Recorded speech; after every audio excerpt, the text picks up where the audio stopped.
Welcome to the podcast. I'm your host, James Protin. Every week I will be sharing the experiences that have defined my journey and talking with people who have their own powerful story to tell. It's about doing better and being better in life, business, and all things in between. The visually inclined can catch us on YouTube, or you can check us out on just about every podcast platform. Good morning, everyone. Welcome to the podcast. We're again at Cohatch in the waterfront. And our guest today is a new friend of mine, Adam Connor. Hey, how you doing? How are you? Welcome. Thank you very much. We just met a couple weeks ago at a panel doing something in a little bit similar work, and just great minds connected, and now great content is made. Well, I noticed you. Obviously I'm keen to that now because of, I'm exposed to all of Nick's stuff and his gear and everything. Right. And although I don't understand any of the tech, but me neither. My job is to just sit here and, I'm the eye candy. Right. Nick's all the substance. Sure. But I was really impressed with the way that you handled that. Doing it alone, you had multiple cameras, and I was watching, I was paying attention, and I was really impressed. And we connected afterwards, and you got my attention. Well, good. It was a spirited attempt at a one-man wrecking production crew that day in a warehouse, and in a warehouse, and we made it work. We made it work. Yeah. And that's. It's been largely the story of like my entrepreneurial journey in Pittsburgh, at least so far. I'm not a homegrown, long-term resident here yet. So. This is a family show, so we're not going to mention where you're from. Oh, right. Okay. So we don't want, because we'll get cards, letters, emails. We don't. You'll just have to do your own research. Doesn't that suck? Isn't that supposed to be my job? No. Anyway, so what got you into the video and the creative space? What led you there? So what's your background? What? I'll start with that. The way I got into media in general was through podcasts, audio only. Okay. Late 2016, so we're almost 8 years ago. I was sitting in my townhouse in Arlington, Virginia. I was working retail analytics sales. This was my first job out of school. Okay. And I had always had this bug for theater and performance and public speaking. I'd been doing it competitively since the age of 11. I'd been on stage more times than I could count. I took more drama classes than I took econ classes, and I graduated with an econ degree. So I wanted to keep that energy going. Sure. Okay. And the only way that I knew how was because I was traveling a lot, to do something in audio, because I could just take my microphone around and, that makes it easier, right? Yeah, it's not easier.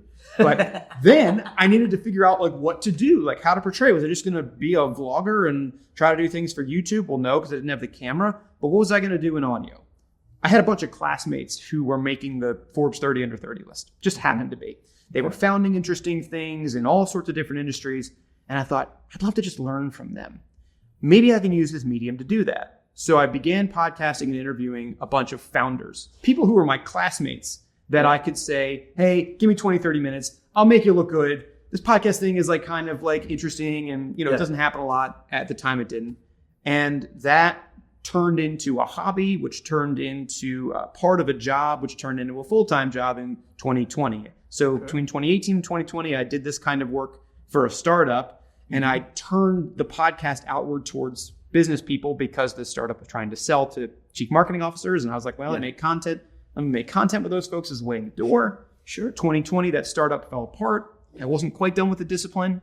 That was 4 happy years ago. And now I'm doing video and podcast and this sort of media all the time. But that's how I got into it. It was to get in the room with people that I didn't think I deserved to be in the room with, despite graduating with them.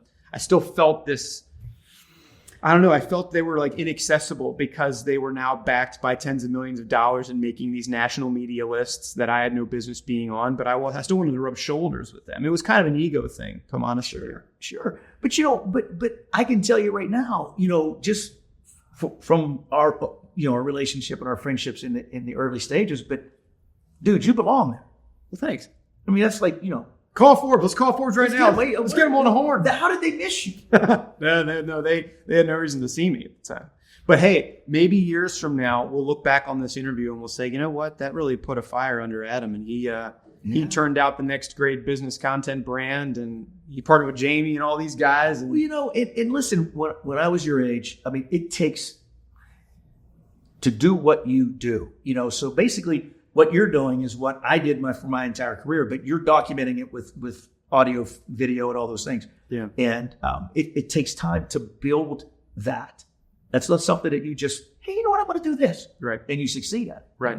Yeah, it's like interest, it's compounding interest. Yeah. And it takes a certain amount of episodes to in any content stream or to any pieces of content as a personal brand to build that up. You know that. I mean, how many episodes of these you got? Like 120, 130 at this point, right? Yeah, Something like 120, yeah. And in the beginning, it was, we didn't know where it was going to go. Right. We just got together and, there's very few teams that are more opposite than Nick and I. I mean, he's 21, I'm 65, and we're, where I met him was, his mother's one of my closest friends. She's a colleague. We worked together. Right. And we said, let's do a podcast. Yeah.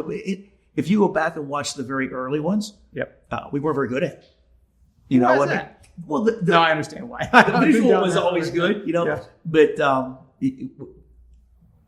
I've done public speaking for my entire career. Yeah. I've spoken in front of 1,000 people, 2 people, but I've always focused on speaking. Oh, yeah. Not on listening. Mm-hmm. And the most important part of speaking is listening. So in a conversation, you have to listen. And that took me a while, several episodes to get to where, he finally said to me, Nick, he being Nick, we really need to let the guests talk. It's like they have something to say. Whether it be to let moments breathe or to make sure that you don't miss something. The first podcast I ever did, which was that series to interview these successful classmates of mine, it was called To Dare is Human. Just a play on the phrase to err is human, sure. But it was a conscious decision to break apart, to err from what was normal, and that was the dare. So I did that for roughly 100 episodes, maybe a little bit more. Some of them were solo, but a lot of them were with these guests. I was a brand new host. I knew how to speak as well. I had done that forever, but it was just the Adam show to the audience. Yes. It was never the other side. It took every ounce of that 100 episode set to learn how to how to learn to listen to what they had to say. So I fully and now subscribe fully to the power of that. And I had to remind myself, I mentally buffer even live, even now. Yeah. Let it be. You don't have to talk for 3, 4, 5 minutes. You don't have to feel a pause. Right. A pause can be a good thing. It can be a powerful thing. And I thought, well, I don't want silence. We got to keep this moving. It's got to be a conversation. But not all conversations are like that. And that's also against the grain of what's become more popular to consume today in media, which is dominated by these 15 to 30 second vertical snippets where there can be no room. There's no room for the moment to breathe. Right. It is flash, flash, flash, or you get a swipe away. Yep. And so not to say that art has died at all. I mean, surely there's space for that, but in the majority of the media that is consumed in a mass nature today, I wonder what the next great host thinks about how to produce and how to host and how to be, because he or she sees this content that is validated with millions of hearts and comments and share buttons without the drama that is the conversation from which it's come. So I think about this a lot. The art of interviewing is definitely a hobby of mine, which I assume you could say, but not a whole lot of others, I don't think, probably have that. I don't think so. And I think, honestly, what you just said describes how we've become such a superficial society. Nobody wants to dive deep anymore. We just, let's get the soundbite, let's get the click, let's get the likes, and, and you don't take time to really dig in and get to know somebody and have a conversation with any kind of depth. Yeah, the ROI is not perceived to be there at first. Yeah. But this is, of course, the power of the compounding interest. If you can begin with that short form, sort of calorie less content and build an audience that will then trust you enough to go with something in the medium or long format, great, but it takes such a long time to get there. It can be such a shiny object to not walk away from. Right. And it can be deemed a risk, which is strange because, like, as you said at the beginning of your career, or this portion of your career doing content, it began with the long form. It began the other way. Right. Same with me when I was doing these podcast clips and stuff like that really didn't even become popular until roughly 2019 with the rise of TikTok and other short form mediums. So just in the last 5 years, the way that shows have been designed, concepted, the way that hosts have honed their craft has been to build from clips. Right. Again, there's something lost there. And I think it is partially due to the superficial nature of consumption today. And, it's my hope that doesn't have lasting impacts on the way that stories are told. Right. But it cannot be ignored. Where did the name for your business come from? Because authenticity is incredibly important to me. Yeah. So talk me through that. And I knew that in obviously the man the person in the chair, that journey to the authentic self. There is a lot that I have strived to do to follow that A word. Mm-hmm. Now, Authentic Avenue, I will tell you the genesis of the name. It was inspired by the podcast that I had done at that startup before I ventured out on my own. The name of that podcast was called Authentic Influence. It was in the world of marketing. It was talking to chief marketing officers about how in this world of consumers consuming a lot and being very demanding, how do you build authentic influence with them? How do you give them a voice? And so this was a topic that CMOs lined up to talk about, which served me very well. I kept that A word because I wanted in every piece of content that I made and in every client that I took on to retain as authentic a message to that brand as possible. Authentic Avenue just became this lovely alliterative way to describe the premise of the business, which is that I think, as I'm sure you do, that content, especially in a B2B context for me, but for anyone, is the most authentic avenue to building high stakes relationships. 100%. That became why I named the business that. I built a little podcast right at the beginning that was just called the Authentic Avenue Podcast because I just loved that idea. Mm-hmm. I stuck with the word authentic in general too, in part because of a podcast episode I had done during Authentic Influence with a woman named Linda, who was the chief marketing officer of General Electric. She told me in that interview, it's somewhere, if you look it up, it's still out there, that she deemed that word to almost be a dirty word these days. She called it the A word. And I nearly called that first podcast the A word. And I was so curious as to why. Interesting. It's because at those large businesses, I think they use that word not tongue-in-cheek, but as a buzzword. And it's not necessarily adhered to. I think it comes through in a lot of commercials that we see. The intention to be authentic as a way to sort of sell on the concept to the brand that's buying the spot. Sure. But then at the end of the day, like, who is it serving? And what is it authentic to? It's authentic to a dollar. It's not authentic to a person. It's not authentic to a story in a lot of cases. Now, I have a business to run. I understand that there is an element of that. But to attempt to be as true to oneself as possible, and I say to a person, say to a brand, that's why I use that word. And it's a journey that I'm still working on. How to be the most authentic person possible. Well, and you'll always be on that journey. Yeah. And that's something that when I wrote the book, thank you for the plug, by the way. Sure. But when I wrote the book, it was about that journey to authenticity, because we need more of that in marketing. We need more of that in advertising. It's just we've got to be more open and honest with each other. Right. And also it helps me when I'm working with a client or a person who simply says, I want to start some content. I want to do a podcast. I want to do a video. Like, authentic takes many forms now. Like, it's as a person, like, what qualities do you want to portray? As a brand, it's sort of what story do you want to tell and what do you actually do and how do you walk your talk? Right. There are plenty of different facets of it. I'm reminded of my early journey into content, although going back to this journey to authenticity, because you're right, I did feel, it's funny, I felt that imposter syndrome amongst a group of people who I had equal credentials with on paper. Like, I got the degree, right? Right. But I gave the speech at Harvard graduation that said, I failed Harvard. I said that to everybody. It's the first 3 words that I said to that speech, because I didn't have the fancy internship after my junior summer. I didn't have the investment banking consulting job, which is what most people did coming out of there.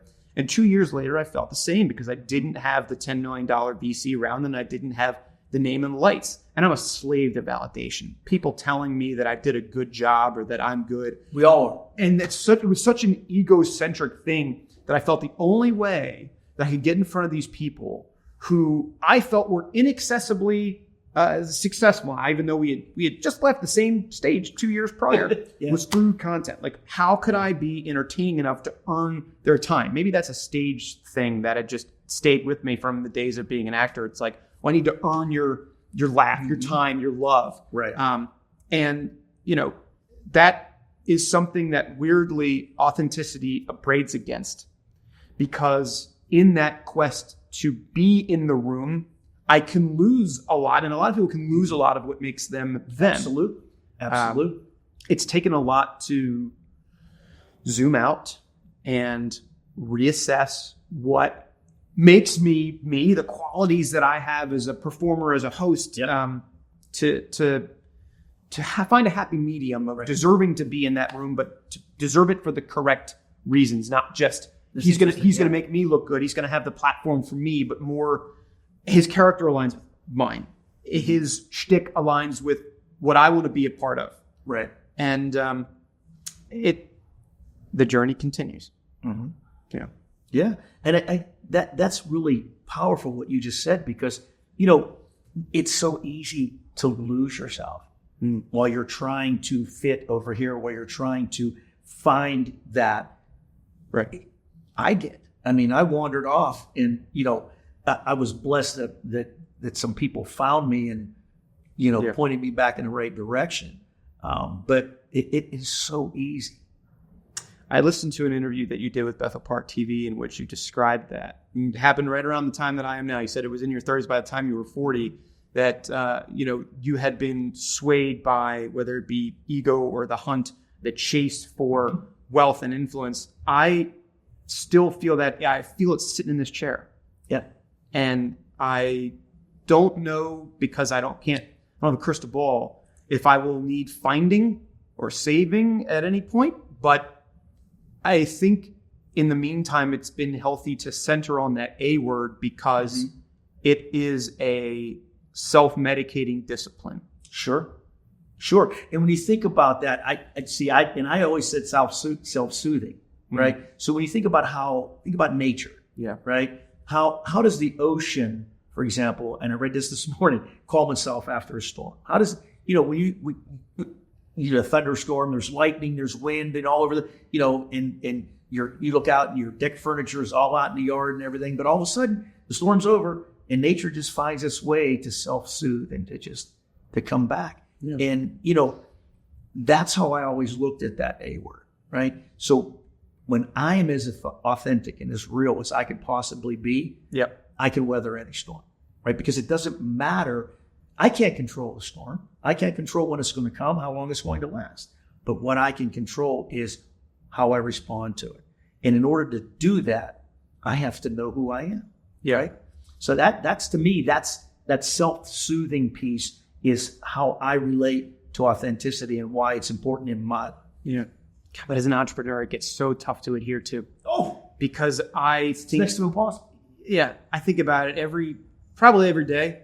Mm-hmm. I'm always thinking about how much runway am I giving myself for this? Because sometimes business has been great. Sometimes, this is natural. It has its peaks and valleys. Yeah. And when I get into those valleys, or even when I assess that the peak is about done and I'm about to go through a sort of exhale of the business, and whether it be customers rolling off and new customers rolling on, whatever it is, a change in focus, I think what will turn my tide. Yep. And it is so easy to steer that ship away towards a shiny object, away from like what makes you, anyone, them.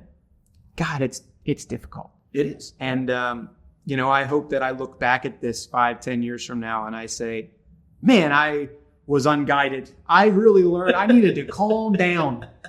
Adam, look at you. 42 years later, me 10 years from now, if you'll allow me. Calm down, bud. You're doing fine. Probably. I started the Protin Group, my little LLC, at beginning of 2016. And I was just burned out with corporate America. Yeah. And the engineering business is it's pretty tough. It can be cutthroat. Because you're there's only so many projects to go around. There's only so much that you can do. And I found I got to a point where I can work for who I want, work when I want. I have time to do this stuff. I have time to write a book, and the things that I didn't know I liked, but I really do. I love it. When I've always done marketing and business development with tunnel vision in the engineering construction industry. Mm-hmm. I had no idea this stuff was real. The first podcast that I ever listened to or watched was the first one he and I did. How about First one. I had no clue what it, I'd heard of it. I knew kind of what it was. Wasn't a podcast guy. Yeah. But now it's like really cool. I watch, I listen, I do, things like that. You have to become an avid consumer of it to get any better. I'm reminded of like the first podcast I did, which was a solo show. It was the trailer for the concept of Today is Human. It was a 10-minute episode. It took me 12 hours to edit, and I hadn't hardly listened to anything. All I knew was turn on the mic and you'll be all right. And that takes a lot more than that. As I said, not as easy as I thought. Oh yeah, anybody. Yeah. So like I said, I give Nick and MEL and these guys all the credit in the world. I just show up and talk to people, and I doing what I enjoy doing, having conversations and meeting people. And I couldn't do what you do in a million years. I'd love to be in your seat though. I mean, I'd love to build it to the point where I could find people who are specialized in that, because I'm not by any means an expert in any of that. I remember in the first, they what now? Oh yeah. Okay, good. Hey, you got some experts back here. Come on. Let's develop some business right now. Because like for example, I can think of like the first video client I even got. Is a real story. It was a shoot. The shoot was on Thursday, and the deliverables would do the next day on Friday. I had no editing software or anything like that. I barely had cameras. I took the deal. I signed it on a Tuesday. I spent the next 2 nights, all night, learning one of these editing softwares. Did the shoot on Thursday, basically via YouTube videos. It was like how to record an interview. Turned it around and did it the next day. I'm not an expert in any of this stuff, but I love the host. It's the energy. It's probably what you observe is that I sort of just like have to make it happen and adapt and serve, I suppose, in whatever way, even if I look like a cool operator and inside there's a tornado going on. It's just the name of the game. But eventually, if I do my job right, I should be in your chair someday. And I don't have an ounce of doubt that you will be. I mean, you are one of the most authentic people that we've had in that chair. I mean, you're just like really, I mean, yeah. I mean, you didn't hold back anything. It's because I kept the shirt untucked. That's why. You relaxed. I left it back. I'm sitting back. Yeah, I know. Nick's got me framed right. You know what I mean? I'm worried about all this stuff. Not today. And listen, young man, I know there's some things that we could do together with my team and you. I mean, there's so many different places that this can go. I mean, it's unlimited. Oh, absolutely. And I think we will. So in closing, wrapping this up, what is the main thing that you would like the 6 or 7 people that are going to watch this show to take away from this? I said there's a reason that shiny object syndrome is acronymized at SOS, and that the ship is constantly swayed away from that central A word line by the temptations of the next penny, forget the next dollar. And so it's a journey that is never finished, but it's a journey that is better if started sooner, as soon as possible, basically, is how I finish that. Right. And you're going to be on that journey till the very end. Yeah. I mean, I'm still in the middle of that journey. And I appreciate the A word because you have been maybe one of the most authentic guests we've had here. You just brought that all out. And I love the fact that we were able to just have an organic, flowing conversation. That's really cool. So thank you for joining us. I really appreciate it. I appreciate you having me. We're definitely going to do it again.